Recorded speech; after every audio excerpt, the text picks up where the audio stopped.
क्या कहेंगे ये जो बागेश्वर बाबा गए बिहार में, उनका कहना है हिंदू राष्ट्र का मांग कर रहे हैं, तो आरजेडी का नेता है उनका कहना है कि जेल में डाल देना चाहिए, असंवैधानिक वर्ड है इन। ये बागेश्वर बाबा है कौन? ये कैसे कैसे लोगों को बाबा बना लेते हो यार। ये हिंदू राष्ट्र सदियों से था, है और रहेगा। इसको मांगने की कौन सी बात है?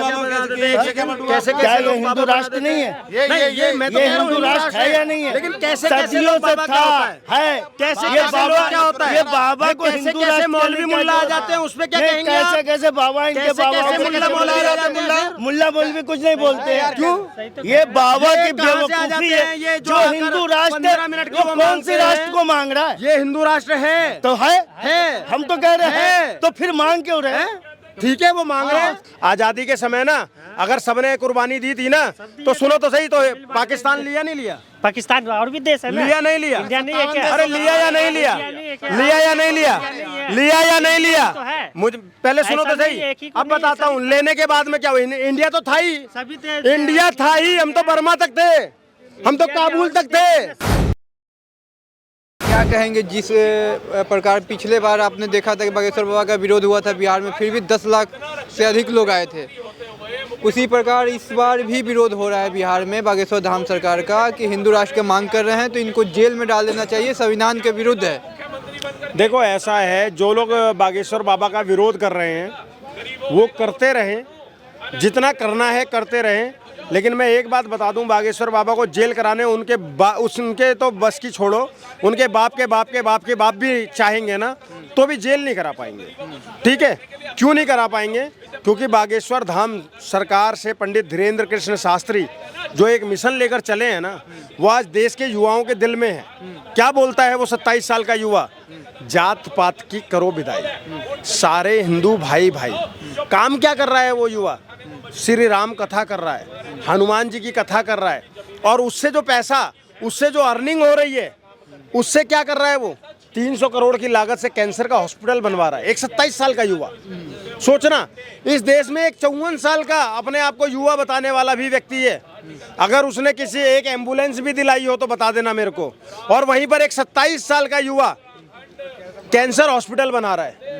छतरपुर आप जाइए, मध्य प्रदेश के छतरपुर में, अपने आसपास के एरियो में जो विकास कार्य उस युवा ने अपने मंदिर के खर्चे से करा दिया है, वो देखने लायक है भाई साहब। लेकिन सर, जो जेल में डालने की बात की है वो आरजेडी के एमएलए हैं चंद्रशेखर यादव। उन्होंने बोला है कि ये संविधान के विरुद्ध है, हिंदू राष्ट्र का मांग गलत है। यार देखो, पता है, चंद्रशेखर एक नाम ऐसा था जो मेरे आज भी दिल में है। क्या? चंद्रशेखर तिवारी, वही जनेवधारी जिसे आज़ाद कहा जाता था। ठीक है, वो मेरे दिल में है। लेकिन अब ऐसा कलयुग आ गया है कि ये कोई भी 2 कौड़ी का व्यक्ति मेरे आदर्श चंद्रशेखर का नाम अपना लेता है और फिर मुंह से उल्टी करने लगता है। तो मैं उनको बता दूं, सिर्फ नाम रख भर लेने से आप में वो गुण नहीं आते हैं। और यही कारण है कि कभी चंद्रशेखर रावण कुछ भी उल्टी करता रहता है, अब ये चंद्रशेखर यादव उल्टी कर रहा है। समझ गए? लेकिन मैं चंद्रशेखर यादव को एक बात बहुत क्लियर शब्दों में बता देना चाहता हूँ कि तू, तेरे बाप दादा परदादा, तेरी पार्टी के मुखिया और तमाम विपक्ष मिलकर भी एक बार ऐसे करके दिखाना, धीरेन्द्र शास्त्री को जेल डालने की तो बहुत दूर की बात है। जेल डालना तो बहुत दूर की बात है। एक बार धीरेन्द्र शास्त्री को ऐसे करके दिखा देना, तुम्हें समझ में आ जाएगा। और जितना तुम विरोध सनातन का करोगे, अब के बिहार में चंद्रशेखर यादव ने ये बात बोलकर बिहार चुनाव में आरजेडी की ताबूत की आखिरी कील ठोक दी है। मैं आपको ये बता देता हूँ, कील ठोक दी है आखिरी। और इस बार बिहार से सत्ता जा रही है। पहले भी नहीं थे, विपक्ष में बैठे हुए थे। इस बार वो हाल हो जाएगा कि विपक्ष लायक भी नहीं बचेंगे। आरजेडी तो यही कह रही है ना कि बाबा बागेश्वर बीजेपी का प्रचार करने आए, ना कि कथा करने आए, बीजेपी के एजेंट हैं। ये तो देखो, जाकी रही भावना देखी, जैसी प्रभु मुहूर्त देखे थी तैसी। किसी को उनमें प्रचारक नजर आ रहा है, किसी को उनमें भगवान नजर आ रहा है। मुझे उनके अंदर एक राष्ट्रभक्त युवा नजर आता है, सनातनी राम भक्त नजर आता है। तो अपनी अपनी नजर का फेर है। जो जैसे देख रहा है उसको वैसे दिख रहा है। भाजपा अगर सनातन की बात करती है तो दुनिया को लगता है कि जो भी सनातन की बात करता है वो भाजपा का प्रचारक है। तो हाँ, हम गर्व से भाजपा के प्रचारक हैं। अगर भाजपा सनातन का प्रसार कर रही है और हम सनातन का प्रसार कर रहे हैं और इसके लिए आप हमें कहते हो कि हम भाजपा के समर्थक हैं, तो हम गर्व से डंके की चोट पर भाजपा के समर्थक हो। जिससे जो उखड़ता हो उखाड़ लो। क्या कहेंगे, ये जो बागेश्वर बाबा गए हैं बिहार में, उनका कहना है हिंदू राष्ट्र का मांग कर रहे हैं, तो आरजेडी का नेता है, उनका कहना है कि जेल में डाल देना चाहिए, असंवैधानिक वर्ड है। देखो, कोई असंवैधानिक वर्ड नहीं है। ये बागेश्वर बाबा है कौन? ये कितना यार कि कैसे कैसे लोगों को बाबा बना लेते हो यार। ये हिंदू राष्ट्र सदियों से था, है और रहेगा। इसको मांगने की कौन सी बात है? क्या ये हिंदू राष्ट्र नहीं है? ये हिंदू राष्ट्र है या नहीं है? लेकिन कैसे सदियों से था, है। कैसे ये बाबा क्या होता है? ये बाबा को हिंदू राष्ट्र मौलवी मुल्ला आ जाते हैं, उसमें क्या कहेंगे? कैसे कैसे बाबा इनके बाबा मुल्ला मौलवी कुछ नहीं बोलते हैं। क्यों? ये बाबा की बेवकूफी है। जो हिंदू राष्ट्र वो कौन से राष्ट्र को मांग रहा है? ये हिंदू राष्ट्र है तो है हम तो कह रहे हैं, तो फिर मांग क्यों रहे हैं? ठीक है, वो मांग रहे हैं। नहीं, मैं बता रहा हूँ क्या मांग रहे हैं, बता रहा हूँ क्यों मांग रहे हैं। क्या मांग रहे हैं? क्योंकि हिंदू राष्ट्र होते हुए यहाँ पर मुस्लिम पर्सनल लॉ बोर्ड है लेकिन सनातन बोर्ड नहीं है। किसने कह दिया? हिंदू राष्ट्र होते हुए यहाँ पर वक्फ बोर्ड है लेकिन सनातन बोर्ड नहीं है। किसने कह दिया? बताइए, मैं कह रहा हूँ भाई साहब, आप झुटलाइए ना। बताइए कौन सा सनातन बोर्ड है? क्या लेना? दिखाइए। पर्सनल लॉ बोर्ड मुसलमान बोलने दो। पर्सनल लॉ बोर्ड किसके लिए? वो बोर्ड क्या काम करता है? वक्फ बोर्ड क्या है? वो क्या काम करता है? बोर्ड क्या है? वो काम क्या करता है? क्या है? वक्फ बोर्ड जमीन आता है, वैसे ही गरीबों की जमीनों पर कब्जा करता है वक्फ बोर्ड। ये है वक्फ बोर्ड। गरीबों की और जमीनों क्या पर करता है? कब्जा नहीं मजलूमों को सताता है। वैसे ही सब ये है वक्फ सबके बोर्ड। पास है। ये आकर कोई भी ऐसे बोल देगा बाबा साहबा, मजाक चल रहा है। बाबा मजाक चल रहा है। इन लोगों के पेट में दर्द ये है। इनका कहना है कि हिंदू राष्ट्र है तो मांग करने क्या जरूरत है? भाई साहब, मैं बता देता हूँ ना, उसको शांति से सुन लो। ये तो मान रहे हैं कि हिंदू राष्ट्र है। शांति से सुन लो, उसको शांति से सुन लो। कागजों में हिंदू राष्ट्र ना लिखकर ना बड़ी चालाकी से कांग्रेस ने इसको धर्मनिरपेक्ष कर दिया संविधान बनने के बाद।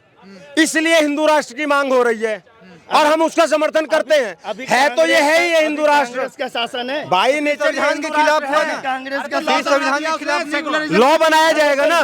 संविधान में ही तो जोड़ने को कहा जा रहा है। संविधान में ही जोड़ने को कहा जा रहा है और इसीलिए हिंदू राष्ट्र की मांग की जा रही है। नहीं तो वैसे तो ये हिंदू राष्ट्र था, है और रहेगा। किसी का बाप नहीं हटा सकता। लेकिन अब इसे कागजों में भी हिंदू राष्ट्र कराना है, हमारी ये मांग है। चलिए ठीक है, आप हिंदू राष्ट्र करा लेंगे और जितने भी धर्म के लोग हैं उनको क्या के लोगों को कोई परेशानी नहीं हमने आज तक कभी होगी। इससे पहले सुनो, ये भारत की बात अलग छोड़ो। नेपाल हिंदू राष्ट्र था। नेपाल में क्या सभी धर्मों के लोग नहीं रहते थे? वहाँ हिंदू, मुस्लिम, सिख, ईसाई सभी धर्म के लोग रह रहे थे। हिंदू राष्ट्र से कोई आपत्ति नहीं है। ये हिंदू राष्ट्र सदियों से था, है और रहेगा। लेकिन भाई साहब कुछ कह रहे हैं, लेकिन कुछ लोग मुस्लिम समाज का ये कहना है जैसे इस्लामिक राष्ट्र है, वहाँ पे क्या स्थिति हो गया? हिंदू राष्ट्र होने से देश का बर्बादी मतलब चरम सीमा पर आ जाएगा। किसने कह दिया यार हिंदू राष्ट्र ये है? हिंदू राष्ट्र में सांस ले रहे हो, तुम जी रहे हो, सारे काम कर रहे हो, फिर किसको पेट में दर्द हो नहीं रहा लग रहा है कि दिक्कत होगा, हिंदू राष्ट्र बन जाएगा? हमको दिक्कत होता तो हम बोलते नहीं। हमको पाकिस्तान में क्या होगा? पाकिस्तान में क्या होगा? आप कह रहे हो कि कागजों पे चाहिए, कागजों पे ही कर लो, कागजों पे ही कर लो, कागजों पे ही कर लो कि देश जैसे था वैसे ही रहेगा। इसमें क्या बदलेगा? पत्रकार महोदय, क्या बदलेगा? कागजों पे कर लो।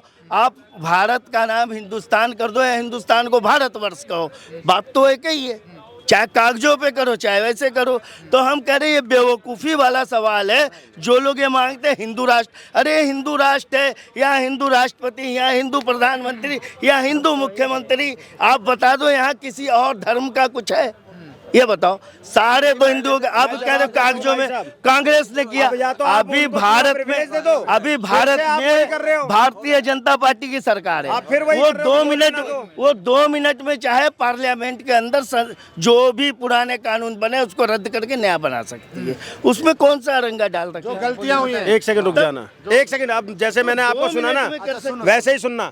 इन्होंने कहा कि यहाँ का मुख्यमंत्री, यहाँ का प्रधानमंत्री, यहाँ का राष्ट्रपति सब हिंदू हैं। ये शायद भूल गए, इसी भारतीय जनता पार्टी ने इस देश का पहला मुस्लिम राष्ट्रपति भी दिया। किसको दिया? किसको दिया? डॉक्टर कलाम साहब को, अब्दुल कलाम जी को दिया या नहीं दिया? उससे पहले कोई एक सेकंड, मुस्लिम नहीं था। हाँ, इससे पहले भी रहा होगा, सुनो तो सही। उसके बाद में एक यहाँ पर 10 सालों तक, उससे पहले तमाम बार वो डिप्लोमेट रहा और 10 सालों तक लगातार देश का उपराष्ट्रपति रहा, हामिद अंसारी। और गद्दी से उतरते ही कहता भारत मुसलमानों के लिए सुरक्षित नहीं है। मतलब तुझे देश ने 10 सालों तक उपराष्ट्रपति बनाकर रखा, न जाने कितने ही अलग अलग देशों में तू भारत का राजनयिक रहा, और उसके बाद तू आकर ये कहता है गद्दी छोड़ते ही कि भारत में मुसलमान सुरक्षित नहीं है। उसके बाद ये भाई साहब आकर हमें ये ज्ञान देंगे। मैं एक बात बता दूंगा आपको, हिंदू राष्ट्र होने की वजह से ही ना, अभी ये भाई साहब भी कुछ कह रहे थे कि सबका देश है, आज़ादी के समय ये होना चाहिए वो होना चाहिए। भाई साहब सुनो, आज़ादी के समय ना अगर सबने कुर्बानी दी थी ना, तो सुनो तो सही, तो पाकिस्तान लिया नहीं लिया? पाकिस्तान और भी देश है ना, लिया नहीं लिया? इंडिया नहीं है क्या? अरे लिया या नहीं लिया? लिया या नहीं लिया? लिया या नहीं लिया? मुझे पहले सुनो तो सही, अब बताता हूँ। लेने के बाद में क्या हुआ? इंडिया तो था ही, सभी देश इंडिया था ही। हम तो बर्मा तक थे, हम तो काबुल तक थे, हम पूरे पे थे। लेकिन अब सुनो दूसरा फर्क, धर्म के नाम पर देश ले लिया। उसके बाद में जब बात ये होती है कि चलो जो हिंदू वहाँ रहना चाहे रह सकता है, जो मुसलमान यहाँ रहना चाहे रह सकता है। किसने हिंदुओं का कत्लेआम करा? हिंदुस्तान ने पहल करी थी या पाकिस्तानियों ने करी थी? और उसके बाद अब बता देता हूँ, जितना चैन और सुकून से हिंदुस्तान के अंदर में मुसलमान रहता है, जितना अमन और चैन से, फिर भी इनको दंगा फैलाना है, फिर भी इनको सर जुदा के नारे लगाने हैं। सुनिए, जबकि ये अपने 57 कंट्रीज में ना, और फिर दंगा होने के बाद कहेंगे कि भाजपा और आरएसएस कराती है। आज सीरिया में 1000 से ज्यादा लोग मारे गए हैं, वहां ना भाजपा है, ना आरएसएस है, ना इंद्रेश द्विवेदी है, ना धीरेन्द्र शास्त्री है। बताइए कौन करा रहा है? सुनिए सुनिए, सीरिया के अंदर में मारे जा रहे हैं, दर दर गोलियां मारी जा रही है। पाकिस्तान के अंदर में बच्चियां उठा ले जा रही हैं, बलात्कार हो रहे हैं। अफगानिस्तान से खुद की जमीन छोड़कर भागना पड़ रहा है। पूरी दुनिया के अंदर में अगर आज कहीं पर भी आतंक का दूसरा नाम है तो कौन? आतंक का दूसरा नाम है तो कौन? ये कह रहे हैं महाकुंभ में हमला हुआ है, यही कट्टरपंथी लोग, यही कट्टरपंथी लोग। और फिर ऐसे लोग यहाँ पर आकर सबने कुर्बानी दी, सबने कुर्बानी दी। अबे ले तो लिया पाकिस्तान, अब क्या हमारी छाती पे मुंह? आप क्या चाह रहे हैं कि हिंदू राष्ट्र बना के यहाँ से फिर मुसलमान फिर कहाँ जाएगा? फिर मैंने क्या बोला आपको? मैंने क्या बोला आपको? हिंदू राष्ट्र है तभी यहाँ पर सब सुरक्षित है और सब हिंदू राष्ट्र है, हिंदू राष्ट्र है, सिर्फ कागजों में करना है। फिर बागेश्वर बाबा क्यों मांग कर रहे हैं? मैंने क्या बोला? हिंदू राष्ट्र तो ये है ही है, लेकिन अब कागजों में भी चाहिए। आज जितना हल्ला यहाँ पर मच रहा है हिंदू राष्ट्र का, जब पाकिस्तान आजाद हुआ था, पाकिस्तान ने अपने आप को इस्लामिक राष्ट्र कर लिया। आप क्यों नहीं बोले? क्यों नहीं लोगों के पेट में दर्द हुआ? 23% से 2% हिंदू रह गए, क्यों आप लोगों के पेट में दर्द नहीं हुआ? बांग्लादेश ने, भारत ने आजादी दिलाई बांग्लादेश को, भारत ने आजाद करा बांग्लादेश को। इंदिरा गांधी की वजह से मुजीबुर रहमान ने बांग्लादेश में सरकार बनाई और उसके बाद में उसने अपने आप को इस्लामिक राष्ट्र घोषित कर लिया। 27% हिंदू थे, आज 1% रह गए। क्यों नहीं आप लोगों के पेट में दर्द हुआ? क्यों नहीं बोले? इसी देश के अंदर में, भारत के अंदर में, जम्मू कश्मीर के अंदर से लाखों कश्मीरी पंडितों को निष्कासित किया गया। नाराए तकबीर के नारे दे देकर, ला इलाहा इल्लल्लाह कहकर उनको घर छोड़कर जाने के लिए कह दिया गया। क्यों नहीं किसी के पेट में दर्द हुआ? इसलिए हिंदू राष्ट्र चाहिए, इसलिए हिंदू राष्ट्र चाहिए। हमने किसी का ठेका नहीं ले रखा। जिसे पसंद से रहेगा तो रहेगा और नहीं रहेगा तो जहां मर्जी जाओ, हमें फर्क नहीं पड़ता। हम भगा नहीं रहे किसी को, हम भगा नहीं रहे किसी को, लेकिन आप हमारे गर्दन पे तलवार रख के नहीं रह पाओगे। गर्दन पे आप सोचो कि कन्हैया लाल भी मार दोगे, चंदन गुप्ता भी मार दोगे, और फिर आप कहोगे भाईचारा, ये दोगलापन नहीं चलेगा। विपक्ष का क्या कहना है कि इस्लामिक राष्ट्र हुआ पाकिस्तान तो क्या हाल हुआ? वैसे ही हिंदू राष्ट्र बनेगा तो भारत का भी सेम हाल हो जाएगा। अरे यार पत्रकार महोदय, बहुत सिंपल वे में बता रहा हूँ। पूरी दुनिया के अंदर में इकलौता धर्म है सनातन धर्म, जिसके अंदर में ये बोला जाता है क्या? धर्म की जय हो, अधर्म का नाश हो, प्राणियों में सद्भावना हो, विश्व का कल्याण हो। अगर ये नारा किसी और जाति, किसी और धर्म में बोला जाता हो तो मुझे बता देना। पूरी दुनिया में इकलौता सनातन में ये बोला जाता है। और जब वो बोलते हैं धर्म की जय हो, तो वो क्या स्पेसिफाई करते हैं किस धर्म की जय हो? जब वो बोलते हैं अधर्म का नाश हो, तो क्या स्पेसिफाई करते हैं कि अधर्म क्या है? नहीं, हर प्रकार के अधर्म का नाश हो, हर प्रकार के धर्म की जय हो, हर प्रकार के प्राणियों में सद्भावना हो, हर प्रकार के प्राणी में सद्भावना हो। और जब विश्व का कल्याण हो तो पूरी दुनिया का कल्याण हो। उसमें 57 मुस्लिम कंट्रीज भी आती हैं। जब विश्व का कल्याण हम बोलते हैं ना, तो 57 मुस्लिम कंट्रीज भी आती हैं। समझ गए? तो मेरे सनातन धर्म से ज्यादा सहिष्णु धर्म पूरी दुनिया में कहीं नहीं है। और मेरा सनातन धर्म ही कहता है वसुधैव कुटुंबकम। क्या?